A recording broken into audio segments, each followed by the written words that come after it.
Hello and welcome to the Operators Association podcast. My name is Cody Alford, and today I am going to talk about my journey into the United States Marine Corps and the progression that it led me all the way to Marine Special Operations.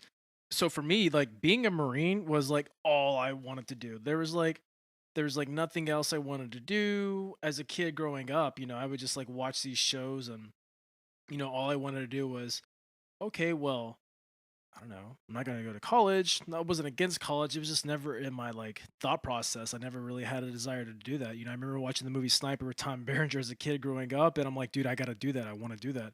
So I joined the Marine Corps, and that was like obviously my goal. But like the whole time, I'm a kid growing up with this intention in my mind, right? Like I wanted to be a Marine this entire time, like ever since a little kid. And I had this goal to be a scout sniper. That's what I really wanted to do. That's what was really motivating me. And as a young kid, I did as much research as I could. I did much as watch enough movies as I possibly could. Anything military, I was watching it. Anything special operations, I was watching it. Anything scout sniper sniping, I was watching it. I took an interest in what I was, to one day hopefully setting out for. And so if you find yourself in that kind of part of your life right now where you're like, man, I have like 6 more months or 6 more weeks or 6 more years before I can join the Marines or join the military, you know, start visualizing all the things you want to accomplish and achieve while you're there, right? Because it's time for you to grow, right? Yes, join that rank, join that service, right? Join the ranks and to your fellow brothers, sisters, and stuff like that. But what do you want out of it, right? And if it's like, I want to see who I can become, well, start visioning what does that best person of you look like, right? Just start. It's okay to vision before you even get there. That's where people get it wrong, man. Really vision what you want in life, right? So that was me. That's all I wanted to do. I found myself like leaving track practice and like going to the recruiting station. It was like 20 minutes away, 20, 25 minutes away, and I would just like talk to them. I was lucky to have some good recruiters, and by good I mean, they didn't BS me. I told them exactly what I wanted, and that was to become an 0311 because become a scout sniper, you had to go to the infantry first. Well, I'm like, well, being an infantryman through my research and talking to people, they told me that was the quickest way to get there. So I'm like, all right, that's what I want to do.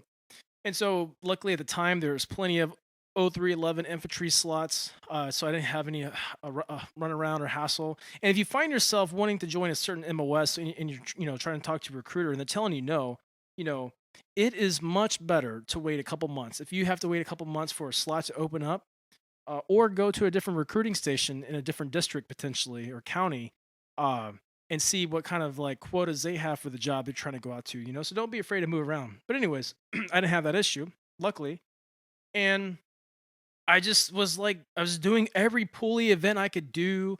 I was like, I was really taking it serious as much as possible. It made me like kind of nervous. I felt like nervous and anxious when I was there. You know, I really didn't know what was to be expected. And there's always those people that I met who were just like, they're fucking like hardcore, like right off the bat, right? They're just like already like fucking military in their head. And they're like super good PTers, or they're really fast, or they're really strong with their pull ups, or they were already the guide or the real go-getter. And then you have like that group of people who are like kind of like not the go-getter. Then you have the other group of people who are like they are, right? There's a whole different dynamics that I got to get introduced to and interacted with, and it was great. All I knew is I had a vision in mind. I knew what I wanted to do.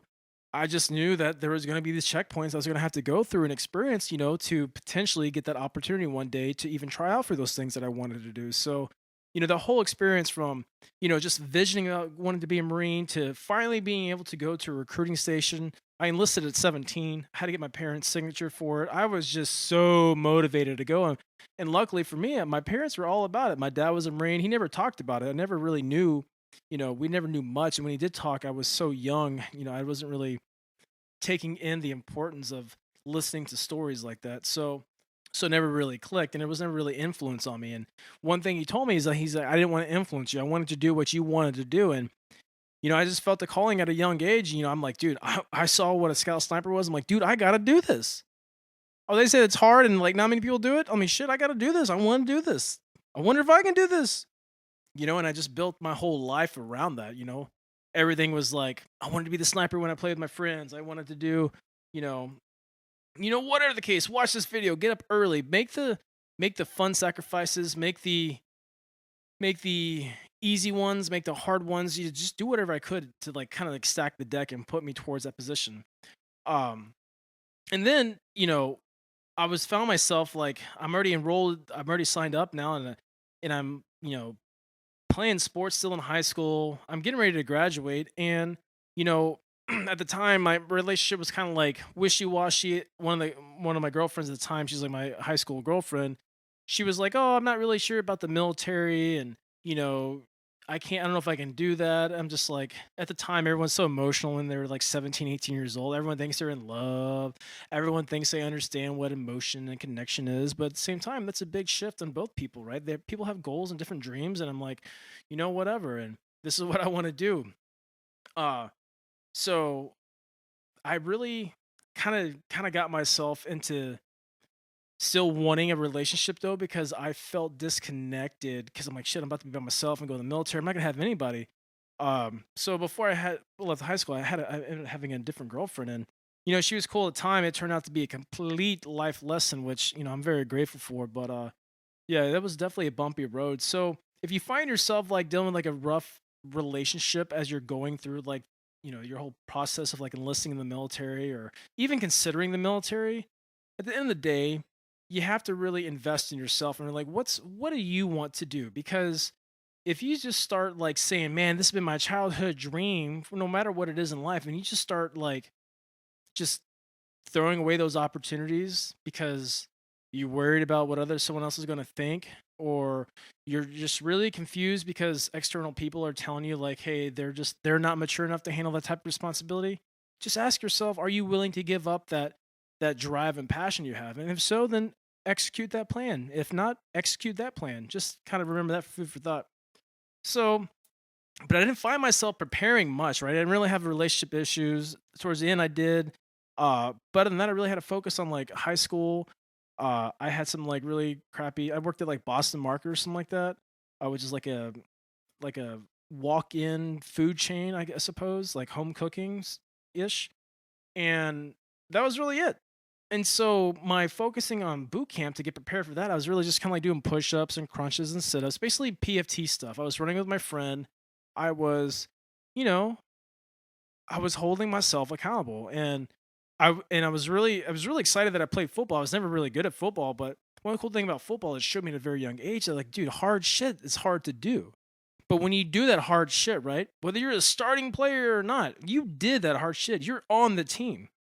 And if you weren't good, if you didn't pass, you wouldn't have been on the team. So like having that type of experience at such a young age with sports, even though I wasn't good, I was pushed and I was challenged and I was like, you know, I was forming who I was as a young man, right? As someone who's like, dude, I'm about to go do a hard shit, like unknown to my mind, right? I only knew what I knew, and internet wasn't big back then, and I mean it was big, but it wasn't like what it is now. It was like MySpace and shit, right? It was like nothing's crazy. Like finding information about what I was getting ready to get into, it just wasn't as accessible. So I'm just going off of other people's stories and the own stories that I'm creating in my head.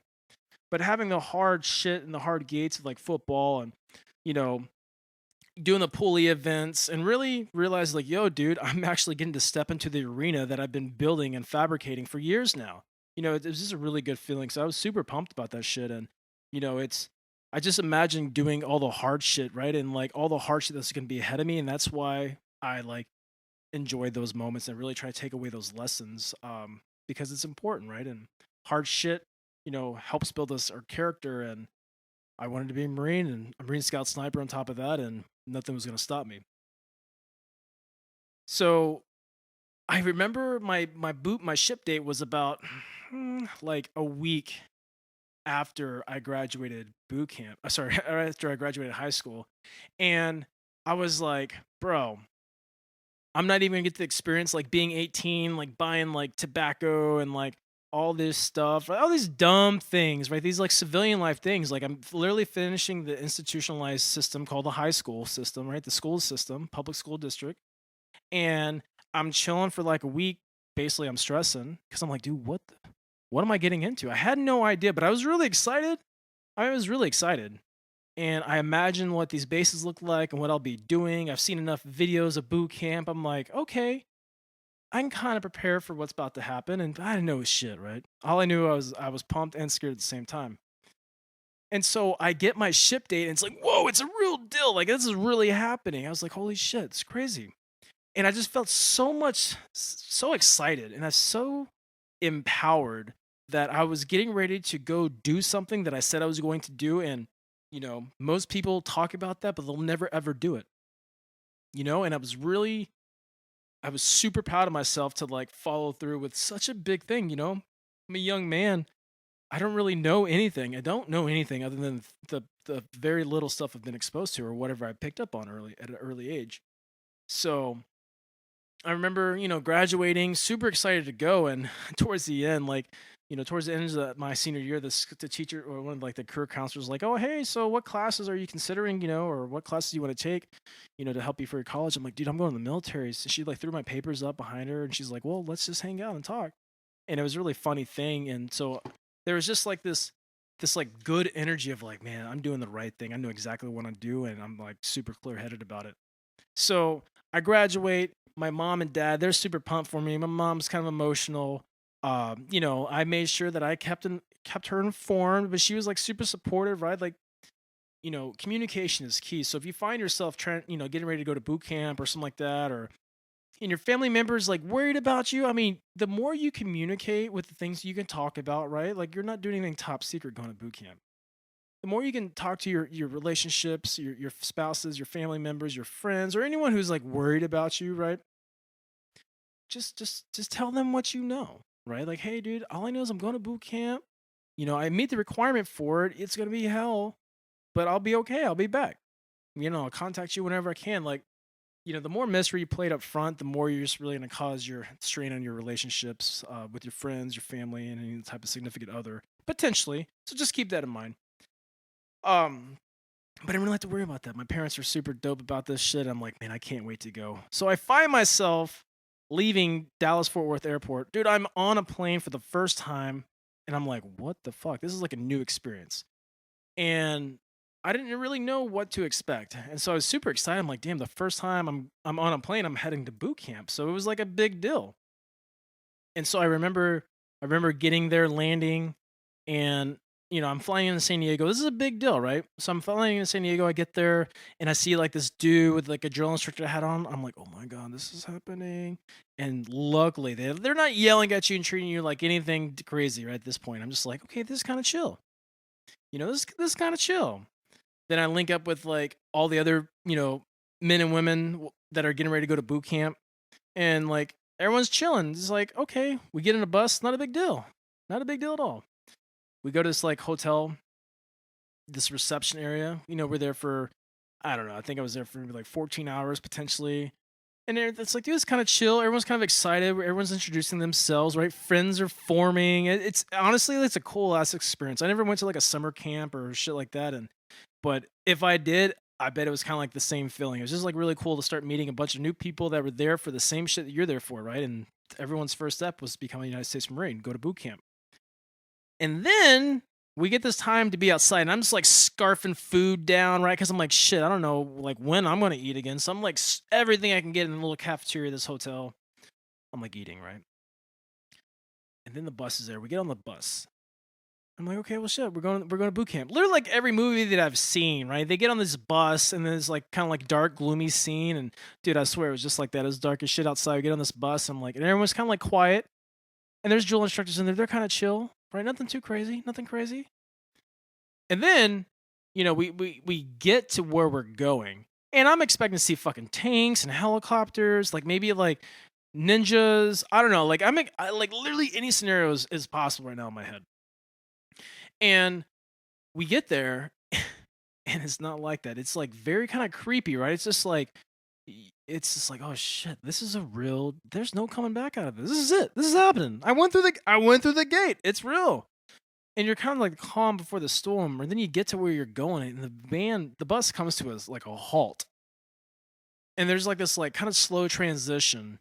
The drill instructor that was like inside leaves, and then these really loud, scary, same caliber of a drill instructor comes in, but instead of them being kind of like quiet, these dudes are like, yo, get off my bus right now. I'm like, what the fuck? Like, I'm finally hearing that phrase. I was so excited. I was so pumped.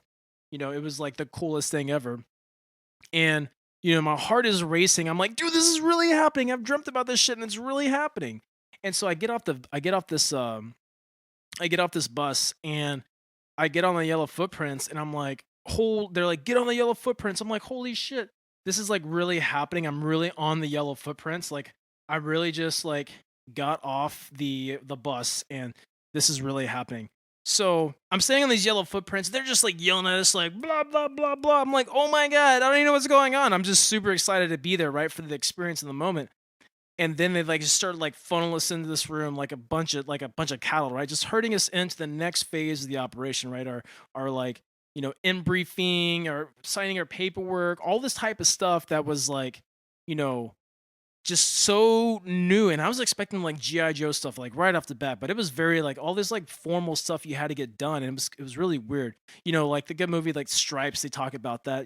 It's kind of like exemplified it in the movie, right? They're going like turning in their stuff, their contraband, and all this type of crap, and it was just really cool to get there. And then just like you see, right, you make these like phone calls, these like last phone calls, tell people that you got there okay, and that's it, bro. Like, there's no communication to the outside world other than like letters once you're allowed to start doing that.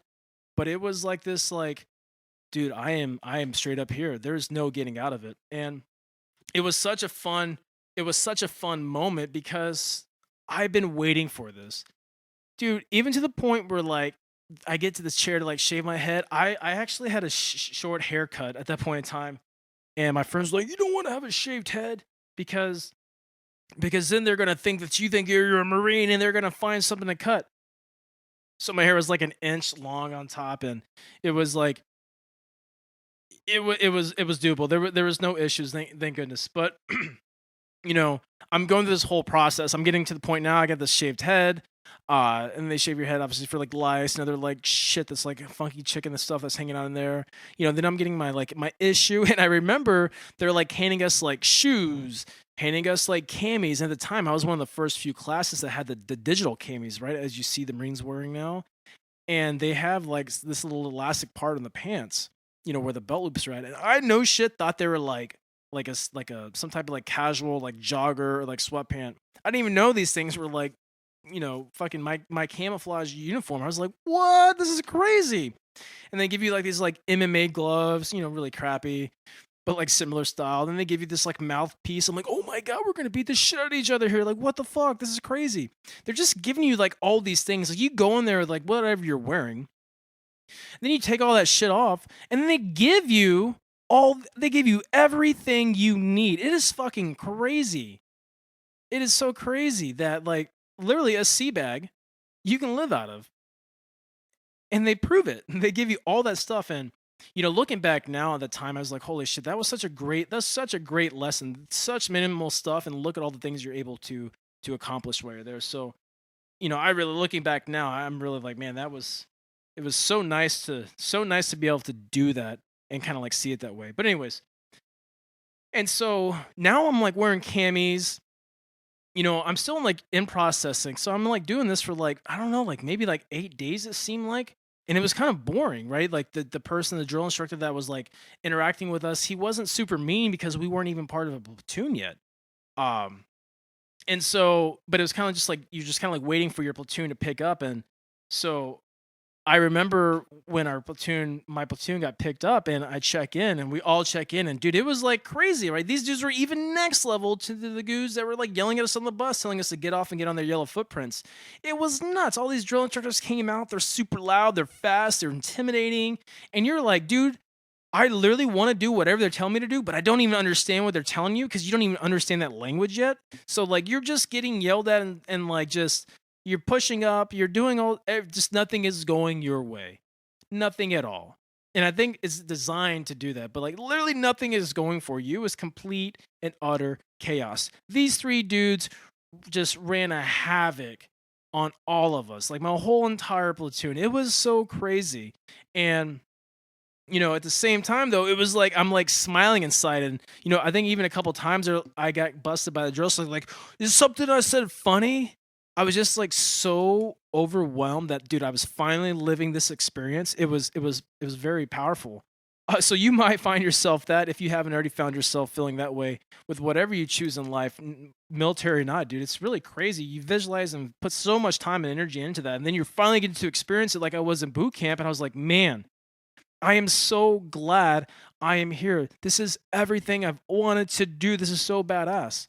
And with that, right, with that newness of like being in boot camp and I'm finally being this place where, I visioned about being forever, you know, it was just, dude, I got to meet so many new people and instantly, right? Because you're all like, you're all just kind of thrown in this mix. Dude, I had people from all over the world in boot camp. It was so crazy. I would never been around that before. I never would have been afforded an opportunity like that to be around all these different types of people. It was just so next level. Uh, but I remember in the platoon, and you're just like you're like getting like a dog, like a new dog from a kennel. Like you're just getting you're getting trained super hard, super early, super fast, and getting told exactly what right looks like and what's to be expected of you. And so you have no. There's only the option is to be disciplined, or you know be disciplined. That's really it. Do what you're told to do, how you're told to do it, or you will be corrected. And that level of like environment, that's where I thrive the most because I like that. I like those types of requirements sometimes, especially when it's like growth or something I actually want to do. And it just really challenges you. It really puts you on the spot like, hey, well, how are you going to perform today now? Are you going to show up or are you just going to like kind of go through the motion here? And, being able to have that decision while at boot camp, be like, dude, I'm going to make the commitment to show up every day here and like maximize this thing. Like, that's what makes a winner, right? That's what all those dudes I was there with. They were all showing up every day. They were all winners, right? They're all dudes that were like, you know what, man, I want to be this, and they all had their different reasons, right? Some had some crazy reasons, dude. I went to boot camp with this guy named Oguno. That was his last name. This dude was the biggest fucking man I have ever seen in my life. And he was this huge fucking black dude from Nigeria. Fucking massive. The dude was just nothing but a walking muscle. And he was actually there with a prince from Nigeria who was a boot camp recruit with myself. We were all in the same platoon. And Oguno was his bodyguard back at home. And Oguna's got all these like knife stab wounds, gunshot wounds. I'm like, what the fuck? This is crazy. And I'm in boot camp with this guy, and this dude is like next level hardcore. The dude, there was nothing like weak about that guy. Uh, man, he was like, no wonder this dude that he was like instantly made like a squad leader. So there's 4 squad leaders in the boot camp platoon, and then there's a guide, right? And so this dude was like, I remember the day like it was yesterday. They were like, hey, I need volunteers for like, to be, whatever, guides, not guides, squad leaders. And they called out like one name because this dude, they knew he came from like the military academy and he was like super AJ squared away. They called him out like, hey, you're going to be the guide. You know how to march. You know how to do these things. Lead these dudes. And they're like, you, and you. And I remember stepping up, and Oguno stepped up also because we volunteered. Other people volunteered too, but like they looked at us and they selected us. So I was one of the squad leaders with Oguno. And I saw that fucking dude mad one day because, like, what the cool thing is about volunteering or like stepping up into these like leadership positions is like, dude, you get a chance to make an impact. You get a chance to fucking hold yourself to a fucking same standard that you're asking of other people to do. Dude, that's discipline. And you can do a lot with that discipline. You can do a lot with that leadership. And so one of our jobs one day was like, we got told Johnson was his name. He was the guide, the acting guide at the time. And we were the squad leaders. He's like, squad leaders. And so we'd like doop doop doop doop doop. We like run over there, right? And like we're all obviously super amped and motivated. We're like day fucking 20 in boot camp. We're like awesome, right? We're just like, this is life. And he tells us something to do. And so we go around like enforcing this, like passing this information on. And someone says something to Oguno, and that fucking dude, bro, Oguno's mouth opened up, like I think it actually detached from itself, and he like fucking screamed at this guy, bro. I was like, butt clenched the entire time. I was so scared. I was like, "Yo, if that motherfucker was yelling at me like this, I don't know, I might poop myself. Who knows?" It was crazy, man. This dude was so intimidating, but he was so badass. Spoke shit for English, but he would like, "Oh, hard work? Yeah, he knew it. What? Don't be a bitch? Yeah, he knew all those things. He was a solid fucking dude." And here's this guy, this is like Prince's bodyguard. It's so crazy. I was also in boot camp with two Windtalker descendants. They were Navajos. Dude, it was crazy also. We had a film crew come in very briefly and like shoot some video for these on these gentlemen. I had a very diverse boot camp platoon. It was really crazy. And the greatest thing about boot camp is that is where your ability to kind of figure out who you want to be begins.